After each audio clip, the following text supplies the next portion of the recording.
গাজা উপত্যকায় ইসরায়েলি হামলার মাত্রা দিনকে দিন ভয়াবহ রূপ নিচ্ছে।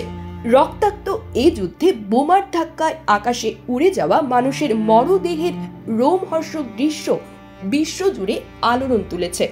সম্প্রতি ভাইরাল হওয়া এক ভিডিও ফুটেজে দেখা গেছে বিস্ফোরণে বিধ্বস্ত ভবনের ওপর কালো ধোঁয়া, তারই মাঝে খেয়াল করলে চোখে পড়বে উড়ন্ত মানব দেহ। বোমার আঘাতে ক্ষত বিক্ষত ছিন্ন ভিন্ন মানব শরীর, বিস্ফোরণের ধাক্কায় আকাশে উঠছে মরদেহ। এবার এমন বিভৎসতার সাক্ষী হয়েছে গাজা।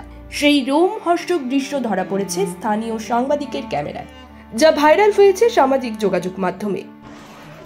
মৃত্যুপুরীতে পরিণত গাজার মাটিতে এমন মর্মান্তিক দৃশ্য যেন মানব সভ্যতার মুখে এক চপেটাঘাত।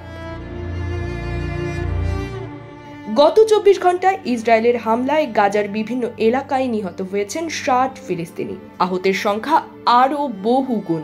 তবে সংখ্যার চেয়েও বড় কথা, যুদ্ধের এই নৃশংসতায় শিশু, নারী ও বেসামরিক মানুষেরা প্রাণ হারাচ্ছেন প্রতিদিন।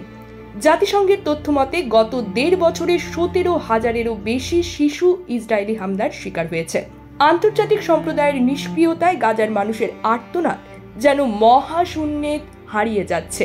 এদিকে ভাইরাল হওয়া ভিডিওটিতে বোমার আঘাতে উড়ে যাওয়া মানুষের লাশ দেখে সামাজিক মাধ্যমে ক্ষোভের আগুন জ্বলে উঠেছে। একজন ব্যবহারকারী লিখেছেন, এটি যুদ্ধ নয়, গণহত্যা। অন্যদিকে শায়ক আহমদুল্লাহর কথায় ফুটে উঠেছে বেদনা। বিশ্ববাসী শুধু দর্শক হয়ে আছে, যেন রোমের গ্ল্যাডিয়েটর অ্যারেনায় রক্তপাতের খেলা। গাজার আকাশে আজ ধোঁয়া আর মৃত্যুর ছায়া।